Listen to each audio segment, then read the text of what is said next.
Точно во 7 часот и 37 минути е вистинско време за првиот разговор ова утро. Веќе добро знаете дека секој петок е резервиран за гости од клиничката болница Аџи-Бадем Систина, а ова утро на гости ни е Александар Божиновски, доктор Александар Божиновски, специјалист по кардиологија. Докторе, добро ви утро. Добро ви дојдовте во утринската програма.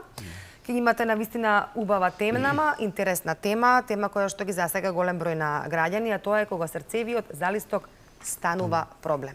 Ке ве оставам со Мери да си разговарате, во меѓувреме ке ве понудам од нашата скромна понуда, скромна којничка, дали сте за чајче, кафенце, македонско кафе? Благодарам, да.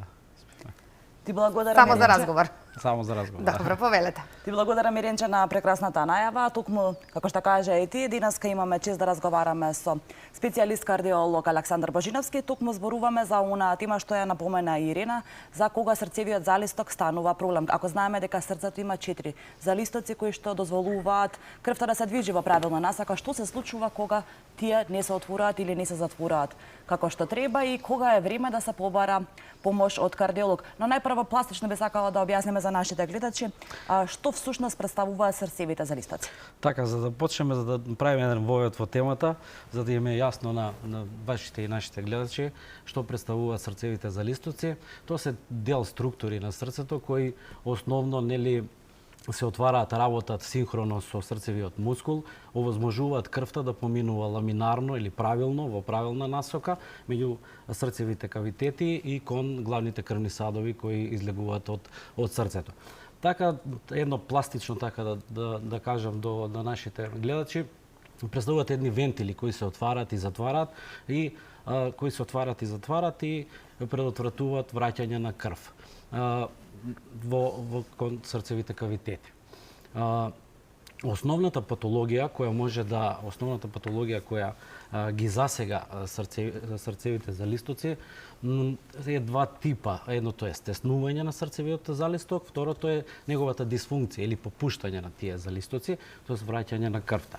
Ако зборуваме за самата патологија, таа е опширна, голема е патологијата која ги засега. Значи, ние ги делиме, може да имаме вродена проблематика, тоест да имаме дисфункција на срцевите залистоци кај деца, кај бебиња, и тука е возрастовата патологија, каде што возрастовата група на пациенти, каде што основно заболувањата се дегенеративни или возрастови, и голема група од заболувања кои се сврзани со исхемиска патологија, и тука не можеме да го заборавиме и инфективната причина за засегање на тие на срцевите залистоци.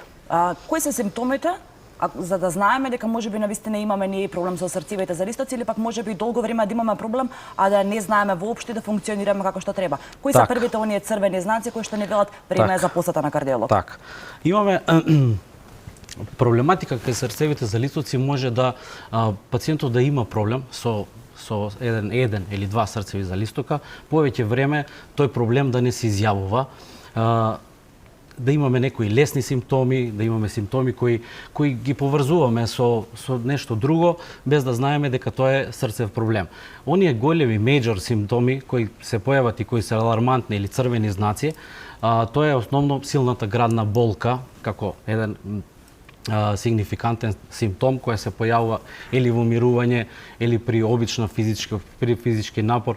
Тука е секако симптомот на гушење или недостиг глас за воздух, како втор голем симптом.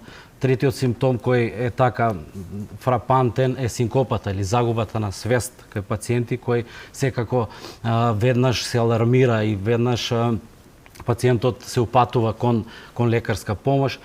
Тука е отоци по двата долни екстремитета, силниот замор. Тоа се генерално главните тие симптоми кои се така алармантни и кои ги тераат пациентите да посетат и да побараат лекарска помош. Дали овде кога зборуваме веќе за срцеви залистоци, но не оние кои што се на дечиња и на бебиња, станува збор дека како што повеќе доаѓаат нашите години, како што повеќе стариеме, стануваме се позрели, повозрасни, дека е поголема шансата, ризикот да се зголеми и да имаме проблем со срцевите залистоци. Секако. Самото остарување, нели, и напредување на возраста на пациентите, како и сите органи, така и срцето и самите срцеви залистоци си водат до едно благо остарување и една дисфункција на тие залистоци по типот на дегенеративното заболување во кое пак основа стои генерално атеросклерозата како болест која ги засега, нели, и крвните садови, и срцето и срцевите залистоци. Така да пациентите со напредување на возраста имаат секако дали лесна, средна или потешка степен засегање на еден или два или повеќе паралелно срцеви залистоци. Дали секој пат треба да се прави операција за да се реши овој проблем или пак постојат малку помалку инвазивни методи каде што може да се реши овој проблем со кој што се соочуваат голем дел од граѓаните? Така.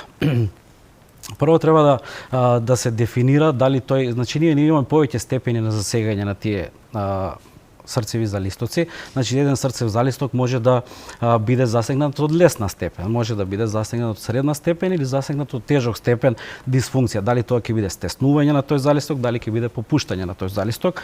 Нашата работа е да дијагностицираме која е степен на дисфункција на тој залисток и тогаш е многу важно, нели, пациентот да е симптоматичен, ние тоа да го откриеме и да има симптоматика. Не секогаш се прави операција, кога е прва или втора степен или до средна степен, се менаџира, тоест се советува пациентот како да живее со тоа, се даваат лекови кои го забавуваат тој процес, но кога имаме тешко засегање на еден или два залистока, често и два се паралелно, два до три залистока се проблем, се налага интервенција. Значи типот на интервенција кој ќе се прави зависи од срцев тим или харт тим, сега популарно, тоа не зима еден човек решение како да се менаџира тој проблем. Значи, тоа се група од специјалисти, како водеќ е кардиохирургот, тука е интервентниот кардиолог, образниот кардиолог, анестезиологот. Сите ние го гледаме индивидуално случајот, се водиме, нели, од европските наши раководства, како се менаџира и во голем дел од случаите се налага хирушка интервенција, но имаме и друг тип на интервенција која не е хирушка, која е сврзана со катетарно имплантирање на валвули, катетарно имплантирање или поправка на валвулите кои се засегнати, тоест залистоците. Така, кога веќе зборуваме за оваа тема, она што сите сме слушнале барам еднаш или два пати во животот е шум на срце. Шум на срце кај повозрасни, шум на срце кај дечиња, шум на срце кај новороденчиња. Дали шумот на срце секогаш се поврзува со проблеми со срцевите залистоци или пак можеби и шумот и не е толку опасна појава и само од себе исчезнува со текот на времето?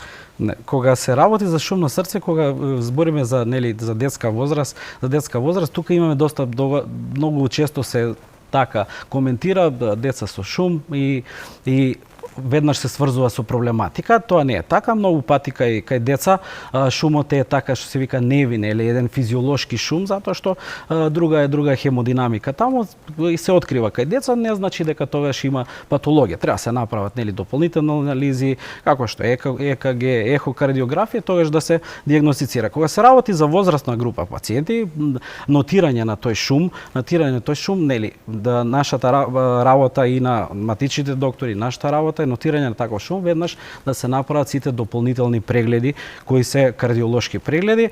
Најчесто е тоа патолошка појава, но нотирање на тој шум не значи тежок проблем. Може да значи дека има полесен и средна степен проблем, за да знаеме ние да го менаџираме со времето тој проблем. Значи шумот на срцето не секогаш е толку опасен, бидејќи кога некој ќе каже шум на срце, сите се вознемируваат и се спремаат на најлошото, на некој инфаркт или на некоја друга болест. Добре бака да го објасниме ова за да знаат и нашите гледачи дека шумот на срце не е секогаш толку многу опасна работа. Посебно кај младите пациенти, кај повозрастните, секогаш, значи има потреба од дополнителна анализа на тој шум и поврзано со патологија. Овде би сакала да го заокружиме нашиот краток разговор за оваа тема со тоа што ние зборуваме сега кои се проблемите и што ни се случува, а би сакала да обрнеме внимание и на превенцијата, што можеме да направиме за да не дојде до оваков степен, за да не дојде да треба да се прави операција, да се отвара срцето, бидејќи знаеме дека навистина тоа е стресно за сите и се што е поврзано со срце, ние при срце.